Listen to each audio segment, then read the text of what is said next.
Alrighty, welcome to, what's the date today? Oh, it's the 22nd. 222. 2/22/23. Yeah. How fun for us. Welcome to the Planning Commission for Centerville, Utah. Before we get started, I just want to welcome our newest member Tyler. to the commission, Tyler Tyler Moss. Moss.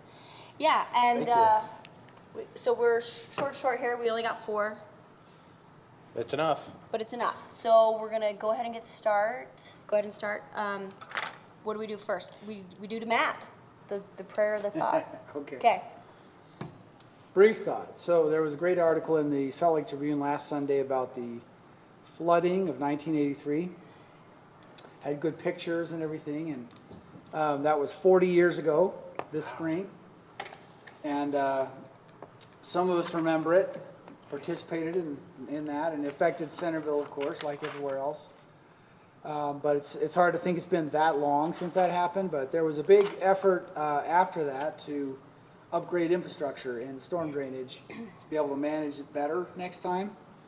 Most of that's still in place, I hope so, but it's been a while and people forget. We've seen catastrophic earthquakes in Turkey and Syria recently, and Turkish government's taken a lot of heat for being too lax on building codes and standards that allowed a lot of damage to take place. It was probably preventable. But when it doesn't happen for a long time, people forget and lose sight of those things. But natural disasters happen. The article pointed out that we're at the same, we actually have a little higher snowpack right now at this time of year than we did in 1983 this season. Of course, the difference was it kept coming in 83 in March and April up until Memorial Day, and then heated up really fast. So that may not still happen this year here, but but anyway, the point is to be ready and prepared and not forget and lose sight of those things. And I know the city has a plan, and so we just need to stick to it if it comes to it. So that's my thought.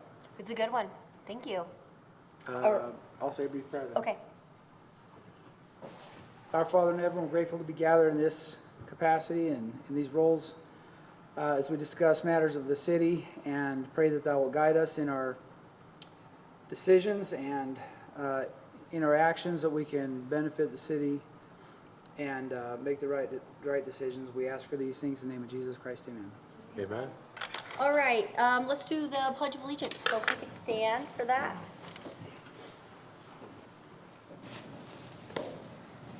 I pledge allegiance to the flag of the United States of America and to the republic for which it stands, one nation, under God, indivisible, with liberty and justice for all. Okie dokie. So our first item is a public hearing for the conceptual site plan located at 1200 West 50 South, Stokes-Stevenson Industrial Flex Development. This is an administrative decision, and I'm excited to hear all about it. So Corey, take it away. Thank you, Chair, members of the commission that are here. Grateful again always for your service and helping out. Just stepping back, because we had some little bit of just a chit chat before the meeting about trying to understand what this project entails. Step back just a little ways, and I think the applicant can give you the greater detail because of their involvement in it. The site we're looking at is in the southwest area of Centerville, in the West Centerville Neighborhood Plan.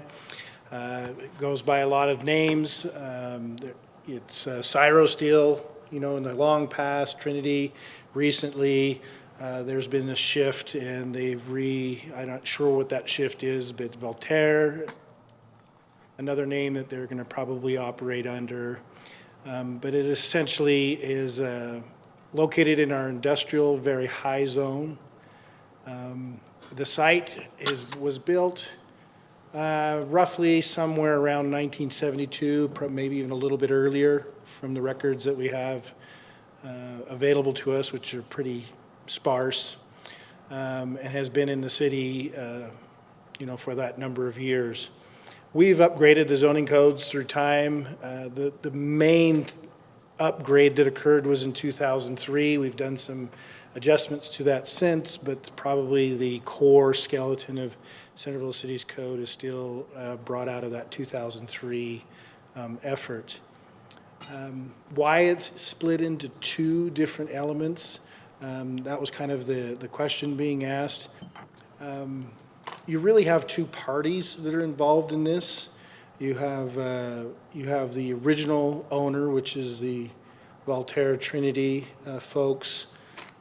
Then you have the applicant, which is purchasing a substantial portion of the underutilized site. And they're separate ownerships and separate entities representing them as individuals. Trinity is in charge of their remaining site, and Stoke Stevenson is in charge or managing the underutilized site that they're purchasing. But from a Centerville staff point of view, we went ahead and split it into two so that there's a record for each ownership so that they have clarity and there's not a crossover of responsibilities. Stoke Stevens can take care of the issues with their development. Trinity can take care of the issues associated with their development. What has been interesting and brought up in the Trinity staff report, so I'll just highlight it. Heavy industry in 2003 was eliminated from our allowance of use, but we still carry industrial very high designation. But heavy industry, which is really where Trinity operates under, is a non-conforming use because it doesn't conform to today's code. Staff took the position, this has been a lot of debate precursor to the meeting and coming together even to tonight. You know, what's the responsibility of Trinity? What's the responsibility of Stoke Stevens in this? And as they deal with it, because it was really made up of several parcels. I think it was at least three parcels at one point in time. But from our records and what we have available, it's been used as a singular site regardless of the meets and bounds descriptions of three different parcels. So there might be the ownership separation associated with it, and they've readjusted those boundaries to move it to two. So they've kind of combined and reshifted, so now you're dealing with two parcels. So we're really dealing with two different ownerships. But staff still approaches it in both reports as one development site. And so we're looking at it from our code and say, okay, what as it was originally developed, which was, you can tell is, I hate to use trigger words, I wanted to say marginally developed, but underutilized. It was underutilized as a whole, so there wasn't a lot of formal improvements for the entire piece of property. A lot of outdoor storage, a lot of non-paved or worn drive accesses and so forth. So our position is that we are dealing with a nonconformity, particularly in the use. And as we evaluated it in the nonconformity categories, the structure is not nonconforming, so we have a use that's a nonconforming. The structure is not nonconforming because it meets all of the setbacks, if you will, to the current code.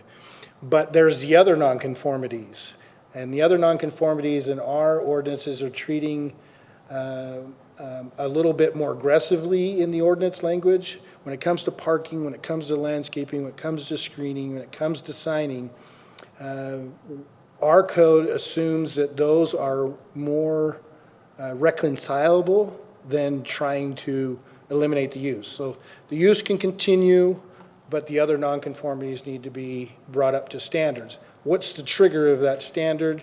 And I brought up into the staff report under the Trinity, the triggers is when you're adding more than 30% floor area to a building, when you are adding more than 50% to the value of the premises, or in an industrial, you're moving a use category under the building code from one element to another. Simple explanation is you're moving to a facility that's used as a business, and it's in a category of B occupancy, and you want to have a church. I'm just picking on the west side because we had a B occupancy of an office moving to a church. The church is an A occupancy under the building code, and now needs a new certificate of occupancy. And so getting a new certificate of occupancy is also a trigger for those other nonconformities. We've had a healthy debate on that. To date, that's agreed to look at it as a holistic site, but staff respected that there are two different entities, and so we advertised two different items for you for two different motions, even though they are really integrated with one another to develop. So that's kind of the long history and semi-short why it's noticed with two different reports. And you'll notice in the reports, we customize the Trinity to the nonconformity, recognizing that there's a separation, but we're really evaluating essentially the same project, because you see a lot of crossover. So we got two items, but they're interdependent. They're independent of each other, and that's when I brought up in the report, I think under the Stokes-Stevenson site, is staff views this as one entire development. Our site plan process says you need to develop the entire site, but there may be times where you can't develop the other site, so you can come to the commission and ask for a phasing. And a phasing is usually, well, I'll do this in the next year or two, and then I'll do this in the next year or two. This one's not quite that under the nonconformity. I call it development phasing because we have two different responsible parties into it, but the bonding for improvements, infrastructure is going to be posted separately as if it was two different phases, independent of each other. And so they're tied together, but each one is going to be dealing with their improvements and their responsibilities independently as if it were two phases happening nearly at the same time. You know, I don't know which one's going to go get a permit first, but it'll relatively happen in the same time frame. So that was the approach to the project and why we still have it listed as two different items. Just stepping back, so I'll blend it for purposes of staff presentation, so I'm not repetitive, but understand it is two different motions, and we should conduct, from our position, two different public hearings procedurally, unless Lisa kicks me under the desk from here and says you don't need to. But Yeah. So just kind of stepping back and blending it together, I explained the nonconformities and the partnerships into it. You should be aware, I didn't post it because I got everything posted and then to repost it, and Whitney was sending it out, but we have a memorandum of understanding. So that's a unique situation that hasn't happened in my tenure here. The memorandum of understanding is between Centerville City, the developer, and West Bountiful. If you look at the extreme southwest corner and then just to the west of that, there's a small building, and you see the long industrial buildings in West Bountiful. There's a section right there. You can see the boundary line of the zoning. Just to the left of the picture, or west, is West Bountiful in a boundary. So part of the site sits inside the municipality of West Bountiful. And when Stokes-Stevenson's approached us, we had a number of discussions, and they particularly had a number of discussions with West Bountiful and Centerville City, and it created a non-binding memorandum of understanding. So essentially, West Bountiful is saying, we're going to allow the project in its whole to proceed under Centerville City's zoning ordinances. We still retain some input and outcomes under the memorandum of understanding, but we're going to allow Centerville's ordinances to design the layout and so forth. Once it gets through that process, at some point in time, the cities need to then get together to discuss how the site being in two different cities operates. Does that mean we do a boundary adjustment of city boundaries? I mean, it could be that level. It could be an interlocal agreement in identifying who's doing this service, who's providing that service. We're lucky we have a Metro Fire, so that's going to cover it regardless of in each city. But that's still something that needs to be working out between the two cities. How will property tax, how will personal property tax be accounted for? Who's providing those services? Who's justly compensated? And obviously, West Bountiful has some say in that. But for the sake of the Planning Commission, we're just treating it as one site inside our ordinances. So Corey, can I ask you a quick question on that? Assuming there's not a boundary adjustment, would this have to go to like a West Bountiful Planning Commission and go through that process as That is a well? great question, and I don't think West Bountiful is fully committed 100%. They have committed to their city administration to allow it to be under Centerville city ordinances, but I believe the memorandum of understanding leaves a clause for West Bountiful to have a say. What that plays itself out as, they may take it to a planning commission and say this is what's happened, but it's seemingly under the tone of my involvement in the discussions is that West Bountiful is really defaulting to Centerville. Whether that stays the length of time in that commitment, I would venture to say, I don't know, but it seemingly will. And I'm sure the developer can cue you in on their discussions with West Bountiful in their presentation. So that MOU is allowing us to review it in our entirety with cities getting together later. Start with a general plan of this area. All our ordinances require us to look back at our general plan is when we do development. When you go to the West Centerville Neighborhood Plan, well, you go to the general plan itself, this is our industrial area for the most part. If you go to the West Centerville Neighborhood Plan, which is the west of I-15, it's interesting because of Trinity, it's experienced a lot of conflict with West Bountiful and Centerville through the years based on their operations. And it may or may not have contributed to the whole issue of where heavy industry is allowed or not allowed. And in trying to resolve some of those matters that I've been involved in with Trinity, it's very hard when you're in a non-conforming use category to allow much. Because essentially, the ordinance is saying, you can stay as is, but we don't want you changing.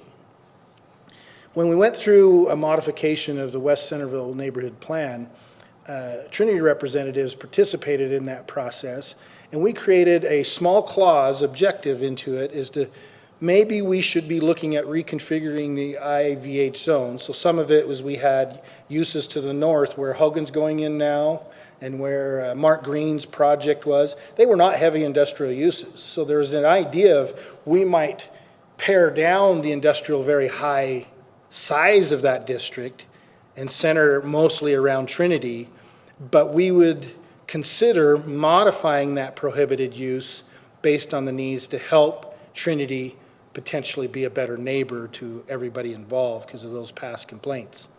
And so that was what was a goal that happened.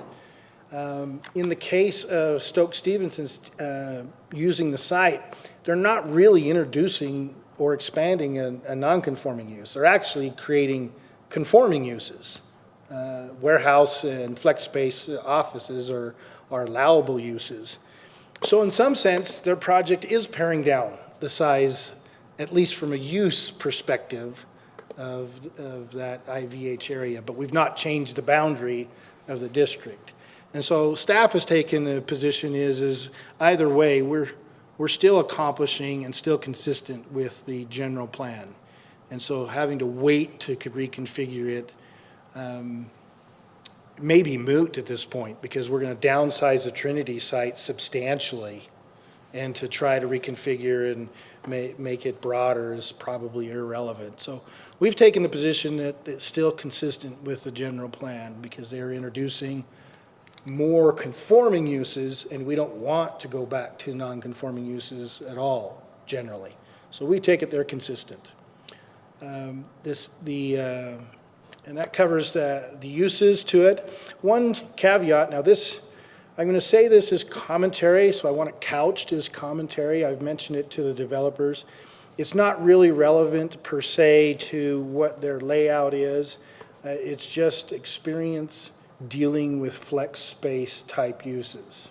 And I brought it up to them, and their team said they would reevaluate, at least take that into consideration.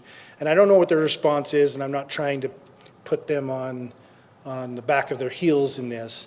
But the concern that I always see with flex spaces is where you have a certain expectation of a small office and warehouse, whether that's seeding a small company or whatnot, and then all of a sudden the market uses shift, and we have a whole lot of uses allowed in the IH zone. And all of a sudden, we're experiencing dance studios and gymnasiums, and we're not building the site around that kind of parking. We're building it out with some office and much warehousing.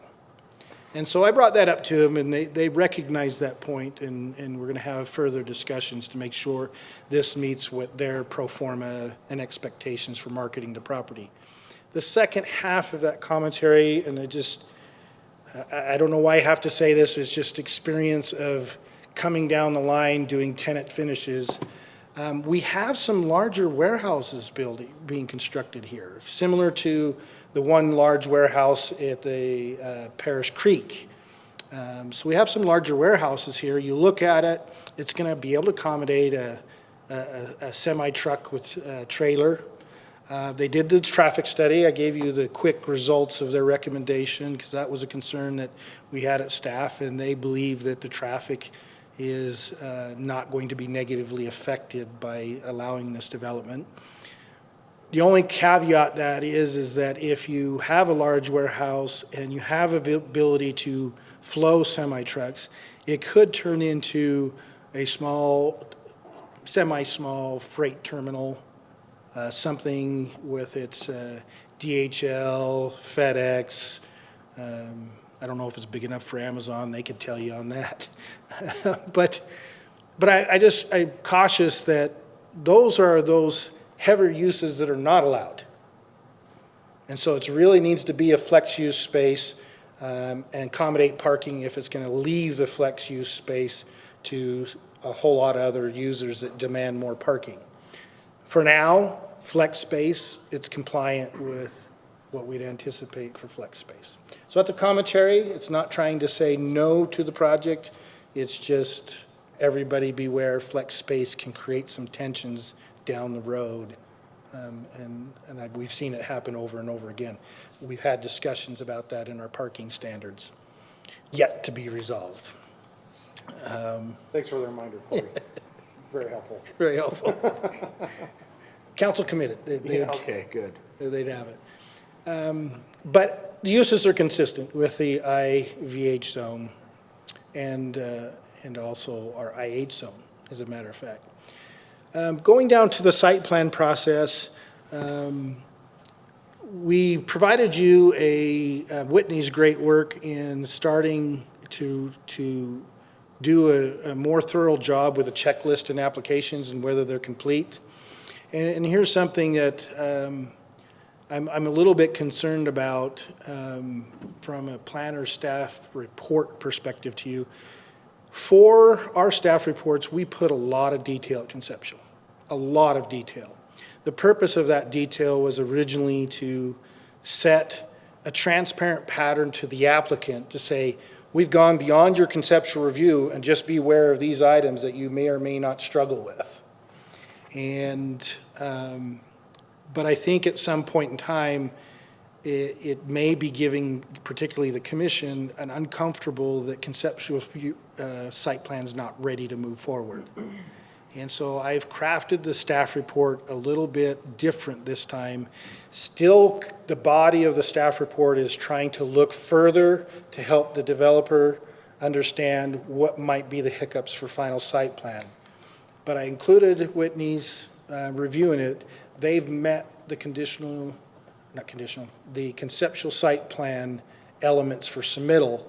And we're just pointing out, hey, potential details. If we saw a fatal flaw, we would bring that up if it's a fatal flaw. But we're not seeing it as a fatal flaw at this point. And so we look at the site plan, we bring up the parking issues, we bring up the landscaping issues. We think they're relatively, I don't want to use the word minor because there's some elements to do some shifting, but it's not, from our perspective, a failure mode. And so we pull that all out in our staff report, but in our recommendations, we just say, hey, be mindful of these things as you prepare your final site plan. I think the thing that really staff is yet to answer, that's not really answerable at conceptual is, we need to have our city engineer review that traffic study officially and provide a written response. He has a copy of it, but I don't have official opinion review if they agree with the findings. The findings seem level C or better through the operation now and into the built scenario, but I just need to make sure that if we're coming back with final, that there aren't some problems. Now, he did a preliminary review to you in our staff report. They've noticed that Hogan is putting an access in, they're putting an access in, they're fairly side by side. They're worried about whether that creates too much conflicts. But then there's the competing interest. It's better to have the water lines where the driveways are and not through the middle of landscaping and through the middle of the building. And so they said, we're not necessarily against it. We just want to have further discussion. I think they want to talk with Stokes-Stevenson's further.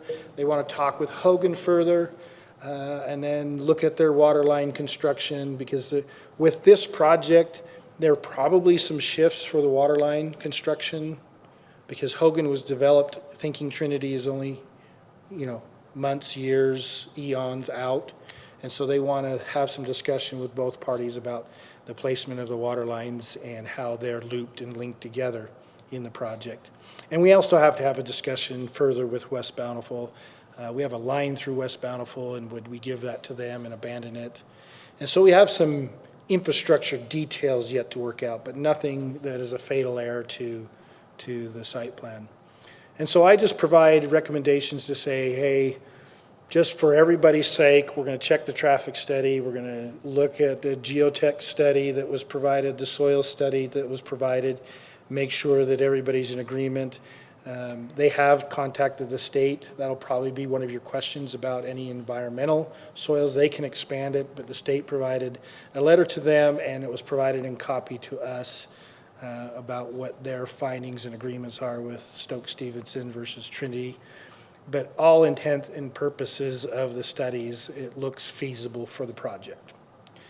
And so our recommendation is calling that out. Unless you have really specific detail, I didn't plan on going through it. So we're recommending you approve conceptual, but we know we have a lot of work yet to finalize for final. So, sorry, this is for information's sake, because you made a comment that made me think about it. There was a ribbon cutting ceremony, actually it was a wire cutting ceremony in late October 1966. Oh, at the back brand then. new galvanizing plant for Ciro Steel. So it does go back. I thought it went back to the late 60s, but I didn't know, I couldn't find October it. 66 was the wire cutting ceremony. Wow. So, The telegraph got taken out, huh? Just- yeah. So Corey, sorry, can I go? Yes, please, sir. Thank you. Yes, let's discuss and ask Corey questions.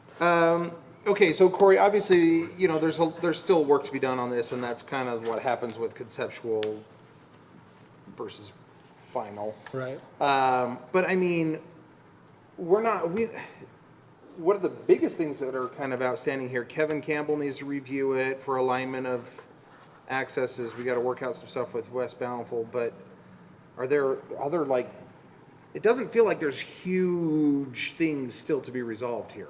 No, I think they're not fatal flaws, as I talked about it. Yeah. We might discuss with the parties, just brainstorming off the top of my head, is there some type of shared access? Do we shift the access a little further away? Or just review the accesses and check Hogan's traffic with their trucks and their traffic? And you'll see, if you look, well, you don't look, because I only gave you the recommendations. But in the details of the traffic study, they do talk about how the truck turns would be aligned and work into the project. And I think Kevin just needs to, and Mike need to get to a comfort level that either the existing access works or there's some shifts to it. But I don't think it's a fatal flaw situation. Because even in Kevin's is like, well, we're not against it, we just want to make sure. To review it. Yeah.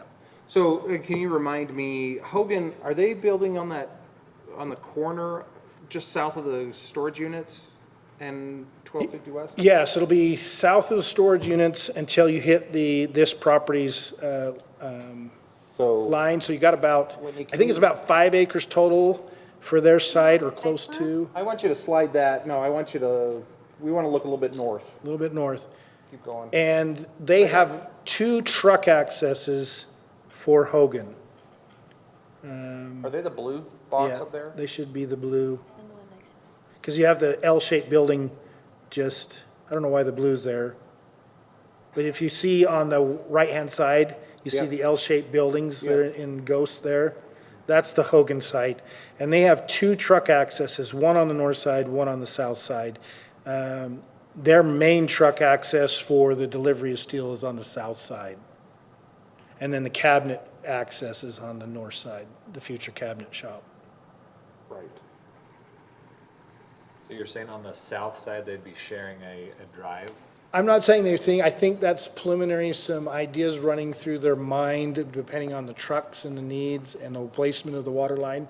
And this is hitting Stoke Stevenson's on the heels because they haven't been pervy to staff saying, should we talk about combining it? Should we talk about separating it? Is a traffic study correct in managing everybody's truck turns? Is it a private drive or? They're private.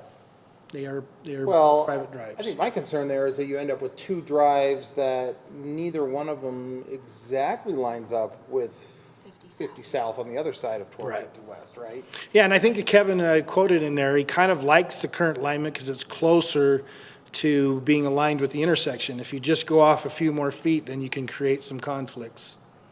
So that's why I think he says, well, we're not against it. Let's just flush it out to make sure we're okay with it. Do we have an ordinance that governs how far apart drive entrances need to be? They follow either the MUT, what is it?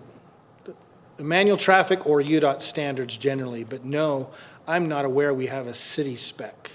We call out those manuals. So, sorry, on those, this is not a UDOT road, but is there a UDOT standard that we would apply there, or just use that other manual that you're talking about? The engineer uses one of those two, what makes sense for the project. Okay. Do we require any landscape buffer between these uses? Not in the industrial high. They're both that, right? They're both that. So they could, in theory, share an access. In theory, yes. Whether Hogan or Stoke Stevenson even agrees with that is Sure. yet to be debated. I think what would push towards something like that would be your traffic study, and what the engineer comes back to say is we can't have so many road cuts on 1250 West this close together. But their water lines both run down their proposed accesses where we want our water lines to run. So we have a competing interest of our own. If there's shared access, or if they have a shared access, does that have issues with like snow removal? Meaning like, It would have to Oh, be I moving think that's It's something the that whole- Stoke it's the whole Stevenson thing. and Hogan would It's the be whole like, thing. how's that gonna work? I think that just doesn't even, we don't really need to discuss that because it's No. not under our purview at all. I think that it's just interesting, Yeah, it's just, and it's something that I think that the engineer will come back and give guidance towards whether that really needs to happen or not. or, And or, not for or us it's to the say. issue of can the parties agree to something that benefits both and accomplishes the purposes? But no, I don't think I think you're right. There's not a mandatory requirement that they cooperate with one another. I wondered, for bonding purposes, do you need to see the phase lines on their site? 'Cause since it's just one site plan, but it's two. They have Did I just miss it? Okay. Yeah, you're seeing it as one site plan in both submittals in some sense because they're crossover on landscaping, the same person's designing that, but their descriptions are distinct, Okay, so. so that's good. Okay. Do you guys have any more questions before we hear from the applicant? No. All right, applicant. It's your turn. Come tell us what you've got to say. State your name, all the things. Okay. No, thanks for having us. My name is Brian Stevenson with Stokes Stevenson Development. We've worked closely with Corey and with Lisa, and so we appreciate the time that you've put into this. I guess, Corey, to expand on a couple things that you had talked about earlier, and maybe to help clarify, because I know this is a little confusing, who owns what and why. So we are the land development company. Trinity used to own this whole site, and then about a year ago, Trinity decided to sell everything, their land and the buildings included. We tried to buy the buildings and the land together, but we weren't willing to pay the highest price to mix them together because our intent was to redevelop the entire site. So what happened was the green buildings, which are occupied by Trinity still as a tenant, they were sold to Valtier. And so that's an ownership group based in California that owns those buildings now. We don't know them, but we work with them because we're neighbors now. And then we bought the remaining 17 acres of undeveloped land. And we're local, obviously. We're here in Salt Lake City, and we've developed throughout this area. So our relationship with them is that we're neighbors, and while we were buying these, we were buying the land and Valtier was buying the buildings at the same time, we told them of our plans to redevelop the site. And as part of that, Lisa was able to identify with Corey some of these issues that came up. Well, now that you're separating ownership and uses, what does that mean and how do the sites work together? So we have taken on, we've agreed to go present this on behalf of Valtier to address some of the landscape issues and the parking issues and the things that have been flagged by Corey and staff. So we're here to help push those things along, and we love the idea of improving and beautifying that site because honestly, we're beneficial of that, right? We want that site to be more valuable. It makes ours more valuable. So the other wrinkle is the West Bountiful. You can see the parcel there that's in brighter color. That's in West Bountiful City.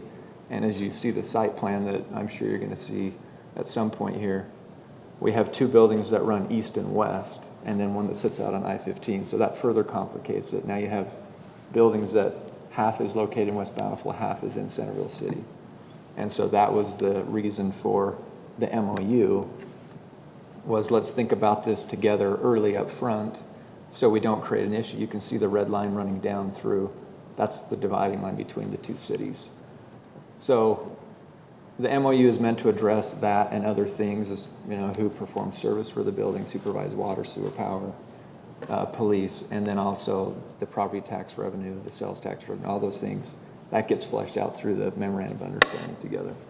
So hopefully that helps, and we plan on, this, while this is a conceptual site plan, we appreciate us having to go through and tick and tie all the things that we've been asked to do early because we'd rather know those issues up front now.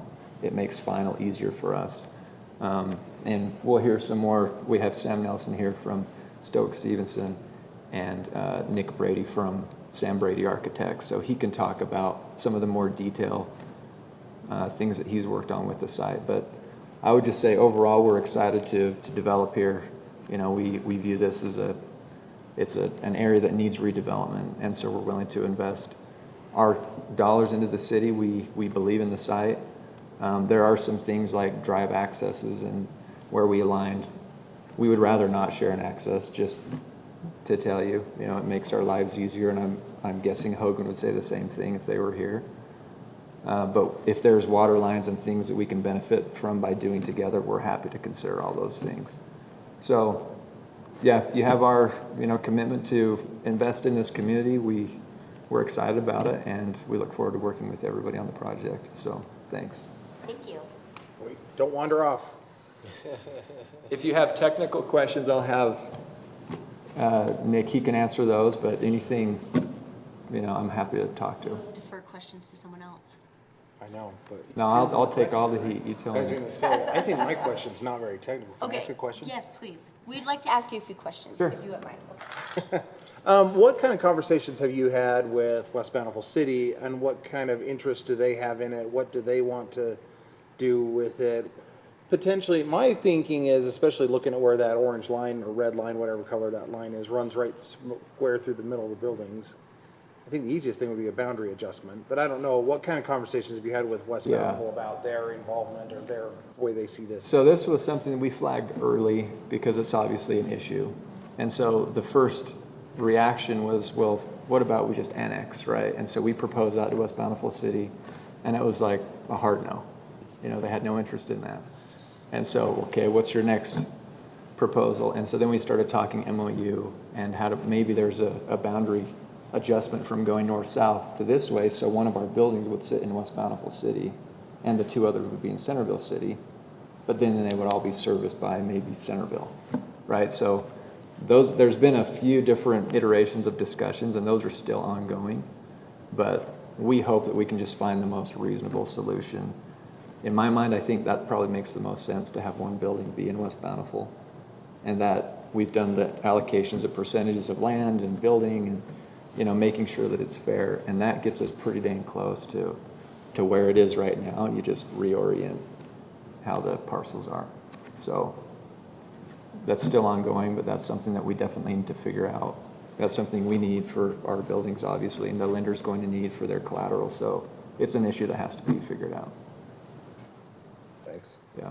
Addressing will be tricky. If you have one building in West Bountiful and one building in Centerville, addressing could, does it start a new grid there? I have no idea. Or does it stay on the same? No, Numbering West system? Bountiful has a different system. They have a different system, so that's what I'm saying, like, it could get real fun, real quick. If the left side of the desk is in West Bountiful and the right side of the desk is in Centerville, who gets the income tax from it, right? Or sales tax? Just kidding. But that's why he has to figure it out. But I anyway, know, but yeah. addressing will be fun for you. Yeah. Yeah. and We've service had a lot of providers. discussions about addressing. Yeah. Yeah, I'm sure you have.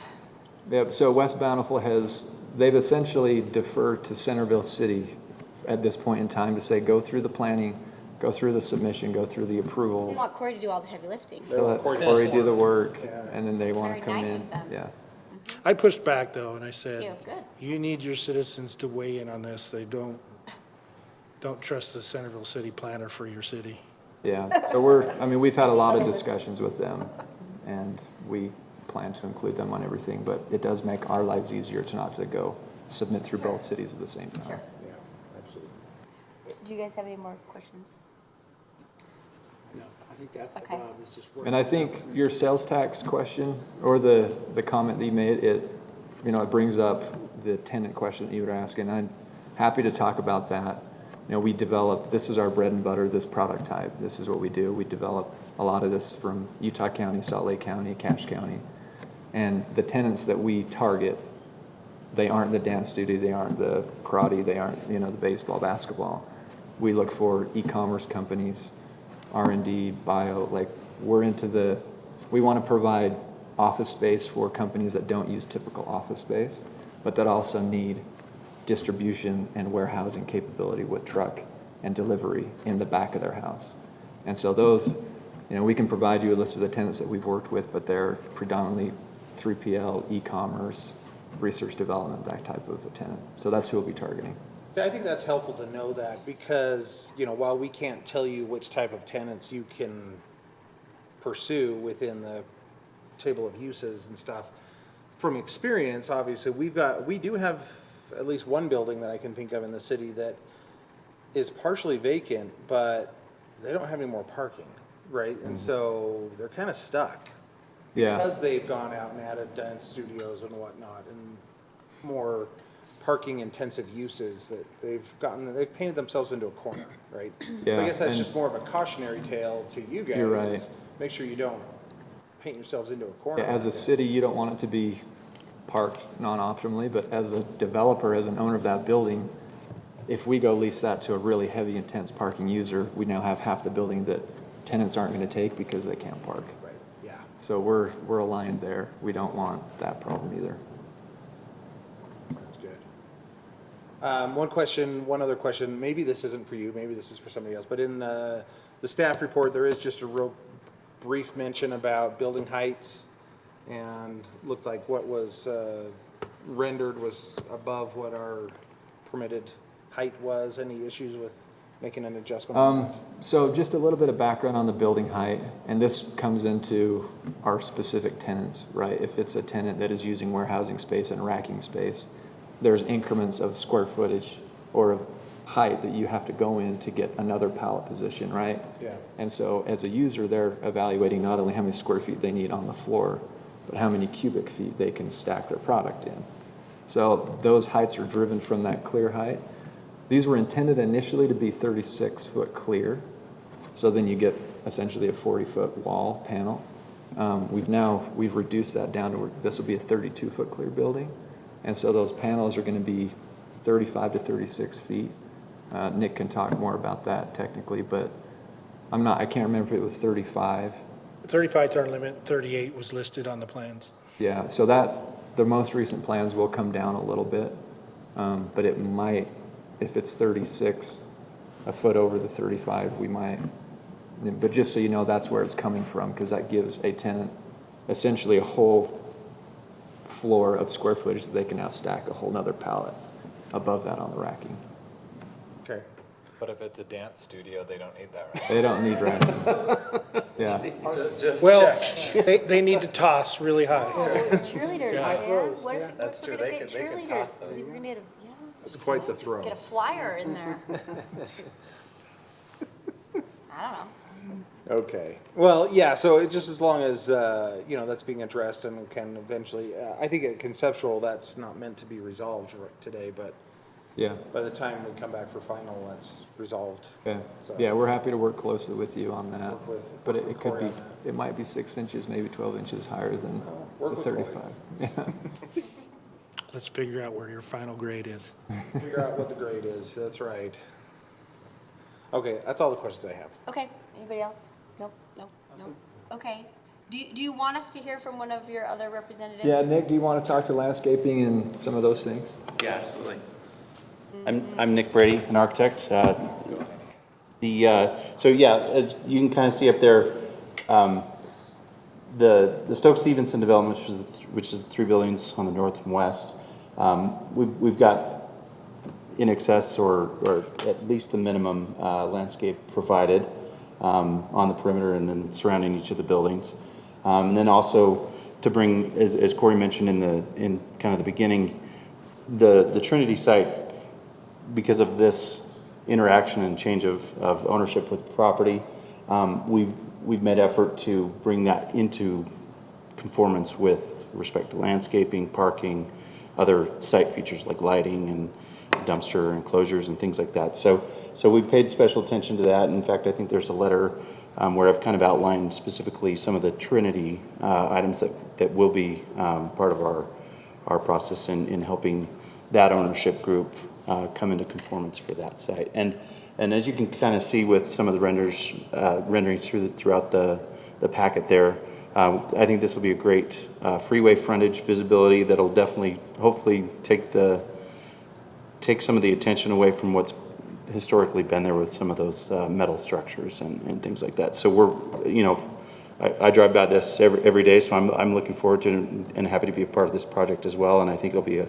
great benefit to Centerville and the surrounding areas to kind of clean this area up and be a good economic incentive for both the citizens and community surrounding. So any technical questions, I'm happy to answer those. But I think as Corey's outlined kind of in yellow, those issues that maybe are yet to be approved, we're happy to work with staff on bringing those into alignment to make sure that we meet the requirements of the city. So the, on this rendering here, there's the landscaping along the railroad tracks on that east side and whatnot.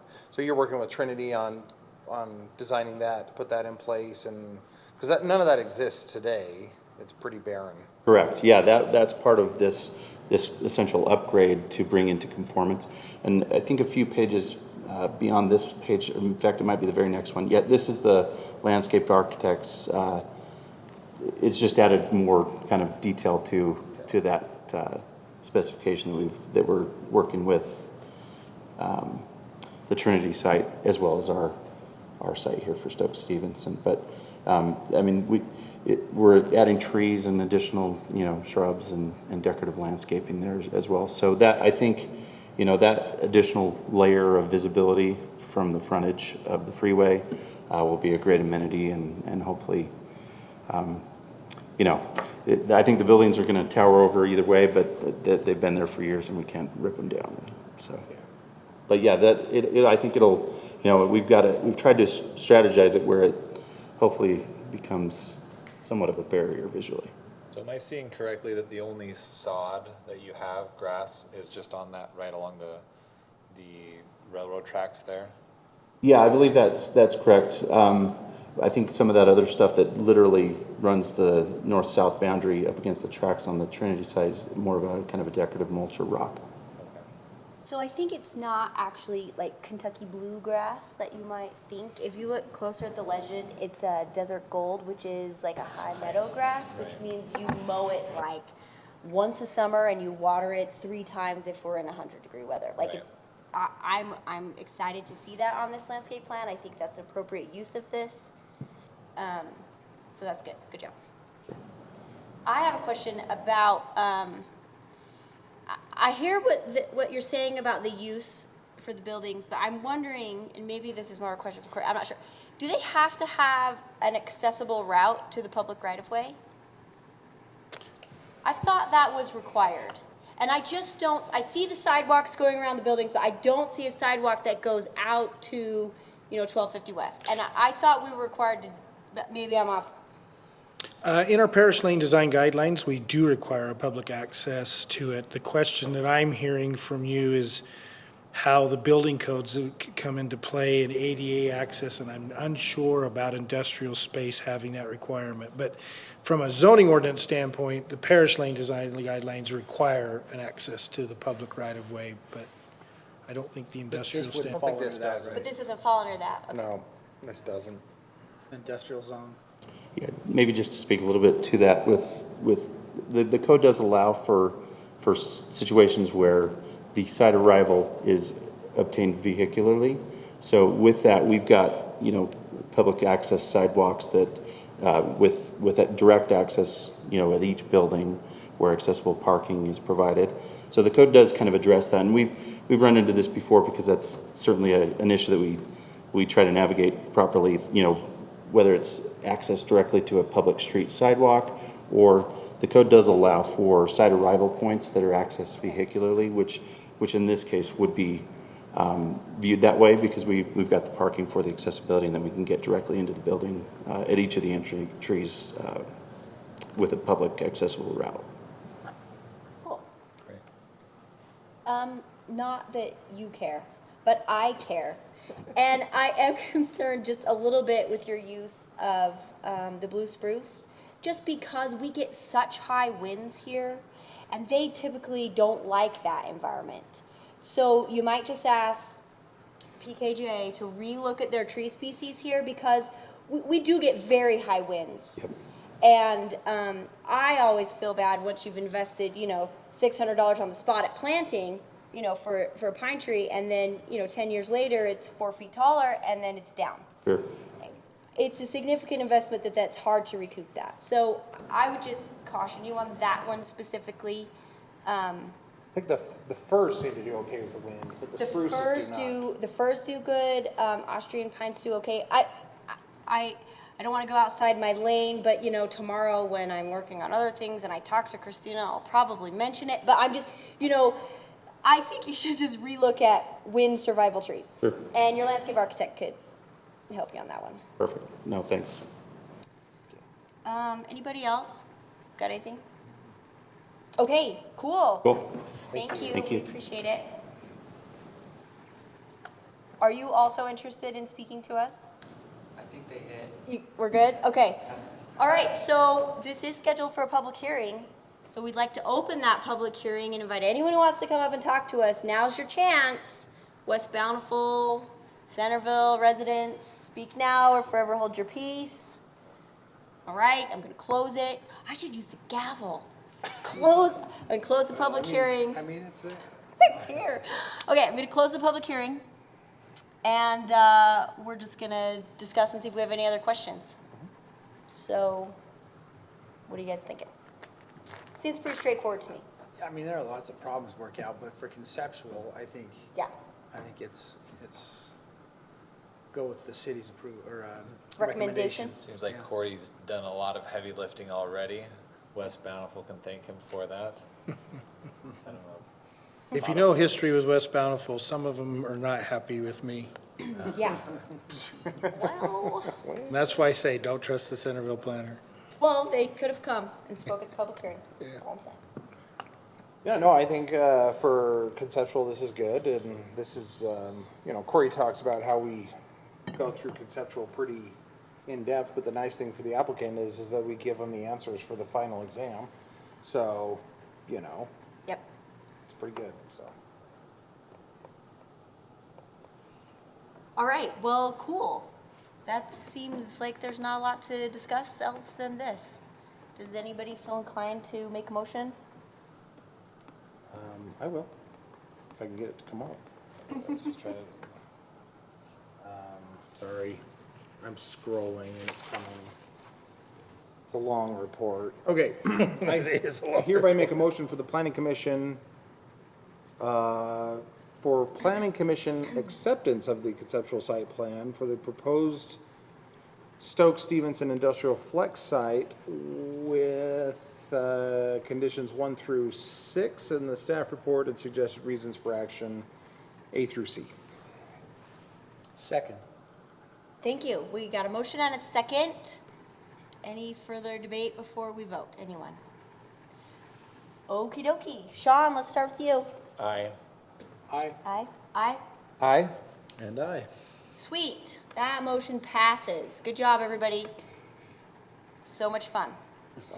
Okay, we got our second public hearing. So, Corey, do you want to just? No, just officially for the record, this would be now discussing the Trinity remaining site, and I think you have the details about what that involves.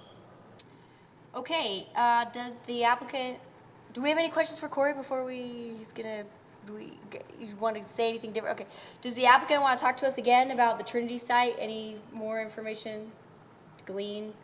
Okay, should we discuss it? Well, we need to have a public hearing again. Oh, public hearing, yes. Public, it's your chance. I'm going to open the public hearing. Please come, step forward. Thank you for sharing. Public hearing is closed. Okay. Now, I hereby make a motion for the planning commission for planning commission acceptance of the conceptual site plan for the proposed Trinity facility site with conditions 1 through 6 in the staff report and suggested reasons for action A through C. Second it. great, we have a motion and a second. Any last things anyone wants to say? Okay, great. We're going to start with you, Tyler. Aye. Aye. Aye. Aye. Aye. Aye, okay, super. It Chair, passed. Chair, may I address Did I Commissioner mess up Daly? somehow? No. No. Oh, Can I okay. address Mr. Commissioner Daly? Oh, yeah. Thank you for correcting the grammar. That's okay. Oh, you saw me stumble there for a minute. huh? Yeah, I did. I went, oops. Okay, cool. Oh, yeah, if I could address the Yes, applicant. please, again. We'll send you follow-up letters, 2 of them, one for the Trinity, one for that, and it's ready to move on to submittal of the final site plan when you're ready. Thank you very much. Thank you, appreciate it. Thank you. Thank you. Travel safely. It's slippery, or at least it was an hour ago when we all got here. I'm sure it's only worse. Yeah. All right, so now we're going to do our Community Development Director's report. We have a meeting for you. Yes. I think there's only 3 that we're going to be actually ready for your meeting. I think what you'll be ready for your meeting is the zone text amendment for the hillside overlay, the conceptual subdivision for the DeFreeze. Whitney corrects me because I use the phonetic. They were tabled and they're bringing back, but we'll go ahead and renotice. Chase Lane. What's that? Were they on Chase Lane? No, they're on Remind me who did Main Street? 18 something Main So they were- Street. Oh, Like gotcha. house. Gotcha. Yep. Yeah, okay. And then we have the conditional use permit. We have a dog training center in the IH zone, and it's a conditional use permit to operate. It's called a kennel, and encompasses everything from caring to the dogs to the training of the dogs, Chick grooming and everything. Love it. grooming and everything. So those three items for your meeting. I don't list the goals yet, because we don't actually have the goals yet. I've reminded the city manager, the request, they're part of some of the delay from the city manager's perspective is we're also talking about the general plan, the budgeting of it. Do we think we can do something this year on it or not, particularly in lieu of an election cycle? Love it. And so get back to you on a goal-setting session, hopefully in the near future. Cool. And the city council is going to talk about parking soon? They still committed to that, that's on their list. Okay. But they parked it for another time. I'm a squeaky wheel, I just need to squeak a little bit louder. What was that, Commissioner Roth? Nothing. It's just being funny. It was just one of those off It comments. was like a dad joke. I am Oh. a dad, so So why does Waldo wear stripes? why? Because he doesn't want to be spotted. Good one. I'm glad we got that one on the record. Make sure that one goes in the minutes. Wow. That one. Corey told a terrible joke. Put that in there. Wow. Okay, cool. I guess, is that it then? Yes. We get to review the minutes. Yeah. Okay. I read the whole thing because it was my first meeting and I want to make sure I got it right. And I didn't even, it was awesome. I liked that we excused Sean at 7:21. Precisely. Was it 7:21? I mean, it was exactly. think Would you so. like to change that, Sean? That was- I feel comfortable. All right, page 1, does anyone have any changes they feel need to be made? Page 2, 3, 4, Mason always has one, and he's in Montana, 5. Okay. Well, does anyone want to make a motion to approve these minutes? Yes, I'll motion to approve the minutes from the January 5th meeting. Cool. I second it. Thanks, Sean. All right, can we all just vote at the same time? Shall we approve them? All in favor, say aye. Aye. Super. Okay, I make a motion to adjourn. thanks. Do we want to second it? Second. Super. Let's adjourn. Adjourn. We have to vote on it? Okay, everybody, let's vote on adjourning. Everyone who wants to adjourn, say aye. Aye.